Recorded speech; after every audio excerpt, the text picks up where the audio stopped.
Hey, what's up guys? Joker here. Today we're finally going to be sitting down to take a look at the Mayflower Electronics Objective 2 Amplifier and ODAC.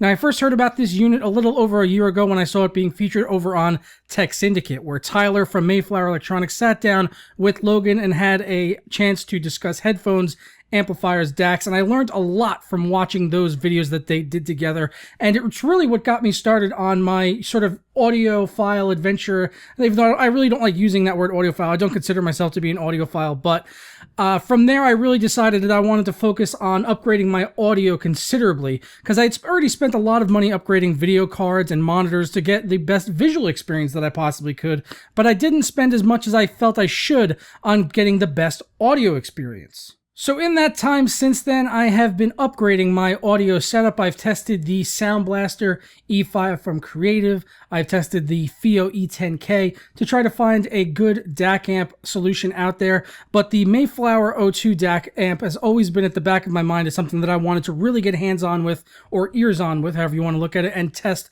myself. Taking a look at the Objective 2 amplifier and DAC, you can see that it is all party in the front and business in the back. Starting at the left side, we have a nice power button and 3.5mm output for your headphones. I did have to use a 1/4-inch adapter with the headphones that I was testing, the Fostex T50RPs that Mayflower were nice enough to send out so that I could try them out with the unit. More on those just a little bit later.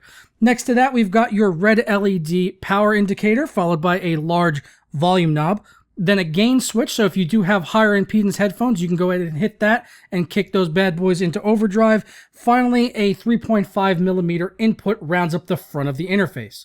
Coming around to the rear of the unit, we have a USB connector and a power output, which connects right into a standard wall outlet to power the unit. The USB connects right to your PC using USB Class 1 audio drivers, so you don't need to worry about going out and downloading special drivers just to use this DAC amp. You just plug it in and boom, you're off and running. I actually went ahead and even tested this with a PlayStation 4 after Tyler from Mayflower asked me to go ahead and do that, and it actually worked flawlessly. I plugged it right in and it was working instantly. So testing the unit, I used two different pairs of headphones. I used my California headphone Silverados, which you've seen me wear in many videos. They have more of a treble-oriented sound signature, which is meant for rock and country, whereas the Fostex version 3s have more of a bass sound.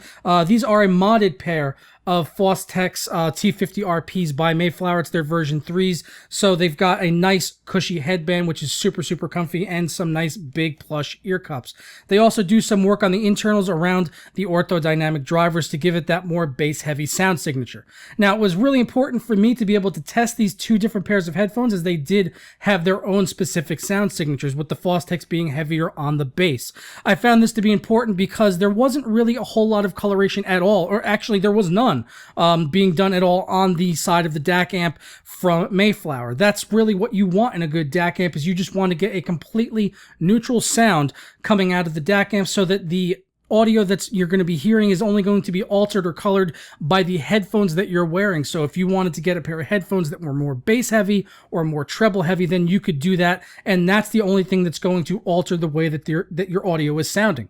One thing that really impressed me about this DAC amp was the ability to turn the volume completely up to the max and have the gain button pressed in without hearing any audio feedback or white noise sort of hissing that I would commonly hear on a lower end DAC amp. I know my FIO E10K actually had a slight amount of this if I were to turn the volume all the way up, but on this particular DAC amp, that was not the case. I could be sitting there on the desktop on TeamSpeak with no one talking or anything and just have this thing cranked up to the max, and it was completely crystal clear. So in the last week of testing the O2 amplifier and DAC from Mayflower, I have tried to find something negative about this unit that I did not like, but it was nowhere to be found. Everything from the aesthetic to the way that it sounded has been absolutely flawless. It's actually going to be edging my FIO E10K off of the desk, and this is going to be going on in my desk drawers to make way for the Mayflower O2 amp DAC on my desktop, which I have a feeling it's going to be there for a very long time. But that's going to wrap it up for this video, guys. I hope you did enjoy it. If you did, please show me by sticking a big thumb up on it down below. And if you want more information about where you can get the Mayflower Electronics Objective 2 amplifier and DAC, there's going to be links down in the description below for that, as well as the Fostex version 3 headphones that you saw in this video. So please be sure to check out those links, subscribe if you're not already, and I'll catch you guys next time. Hurrah.